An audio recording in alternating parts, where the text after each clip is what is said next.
E olá você, seja muito bem-vindo, bem-vinda de volta ao canal Mundo Milagre, eu sou a Camila Milagre e hoje a gente vai fazer mais uma leitura do Manual de Professores de um Curso Milagres. Vamos juntos? Nós falamos na leitura anterior sobre as características dos professores de Deus e falamos sobre o item 1, que era a confiança, né? E sobre o desenvolvimento da confiança, aquele período de desfazer, período de seleção, período de abandono, período de assentamento, e a gente colocou ela com aquela frase: desiste do que não queres e guarda o que queres, como é simples, o óbvio. E depois, um período de desassentamento, para enfim, um período de consecução. Em seguida, a gente vai ter a segunda característica dos professores de Deus, que é a honestidade. E o texto fala o seguinte: todos os outros traços dos professores de Deus baseiam-se na confiança. Uma vez que ela tenha sido alcançada, os outros não podem deixar de se seguir. Só aqueles que confiam podem se permitir a honestidade, pois só eles podem ver seu valor. A honestidade não se aplica apenas ao que dizes. De fato, o termo significa consistência. Nada do que dizes contradiz o que pensas ou fazes. Nenhum pensamento se opõe a outro pensamento. Nenhum ato trai tua palavra. E nenhuma palavra discorda de outra. Tais são os verdadeiramente honestos. Não há nenhum nível em que estejam em conflito consigo mesmos. Portanto, é impossível para eles estar em conflito com qualquer pessoa ou qualquer coisa. Uau! Como é desafiador ser 100% congruente na nossa vida, não é mesmo? Porque muitas vezes há coisas que a gente deseja, mas ainda não consegue realizar. E isso não é uma crítica, não é um julgamento, mas é uma consciência para a gente se dar conta, né?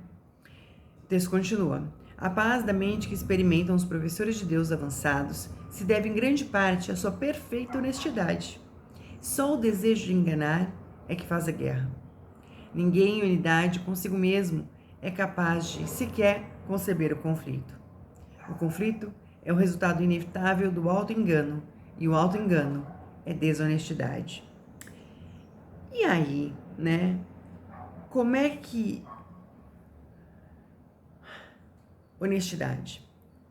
Em primeiro lugar, ou talvez, como diz o texto, única e exclusivamente com a gente mesmo, né? Com a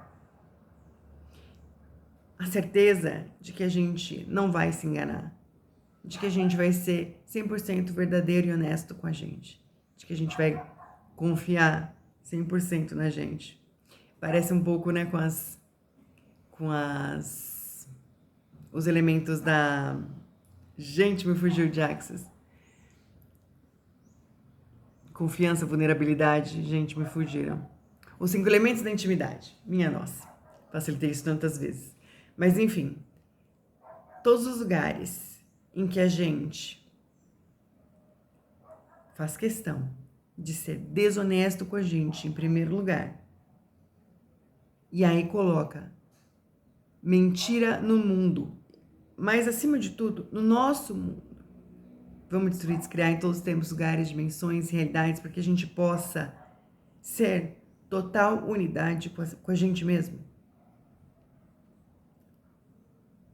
O texto continua, só recapitulando um pouquinho. Ninguém em unidade consigo mesmo é capaz de sequer conceber o conflito. O conflito é o resultado inevitável do auto-engano, e o auto-engano é desonestidade. Não há nenhum desafio para um professor de Deus. Desafio implica dúvida, e a confiança na qual os professores de Deus descansam em segurança faz com que a dúvida seja impossível.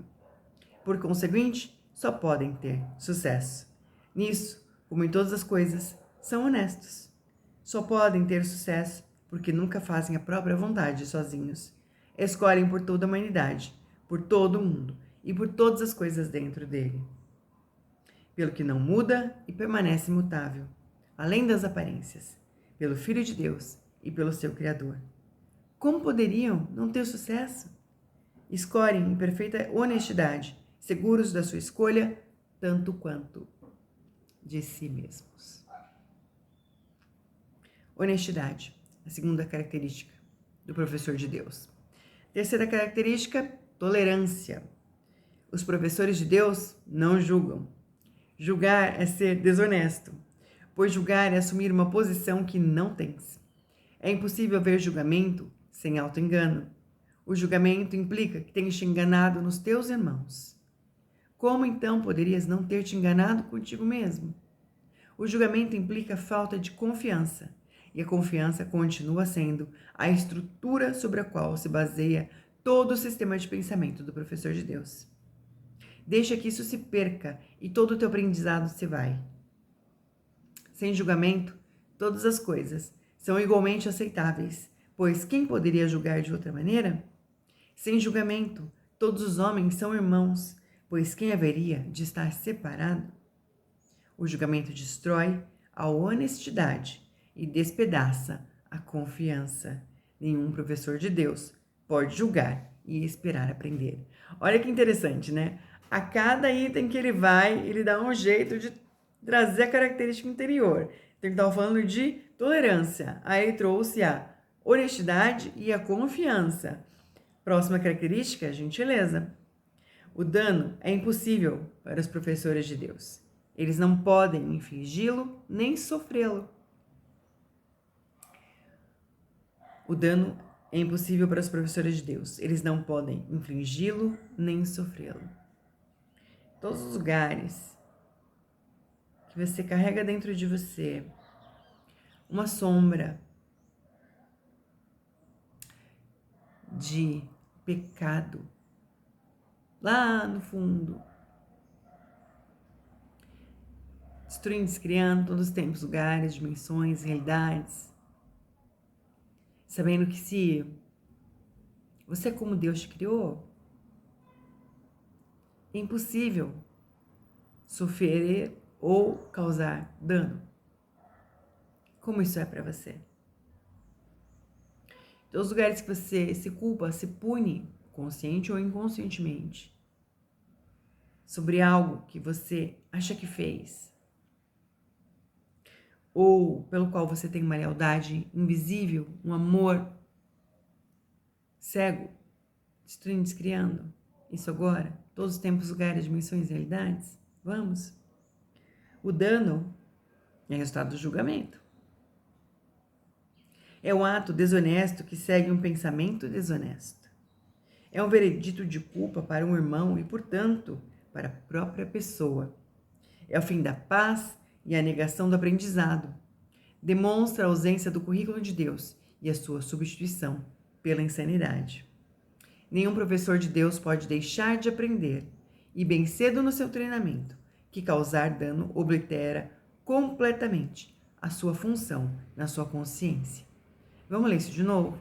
Nenhum professor de Deus pode deixar de aprender, e bem cedo no seu treinamento, que causar dano oblitera completamente a sua função na sua consciência.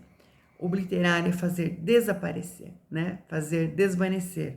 Então, causar dano faz desaparecer completamente a sua função na consciência. Fará com que ele fique confuso, amedrontado, raivoso e desconfiado. Fará com que seja impossível aprender as lições do Espírito Santo. E o professor de Deus também não pode sequer ser ouvido, a não ser por aqueles que compreendem que o dano, de fato, nada pode conseguir. Nenhum ganho pode dele advir.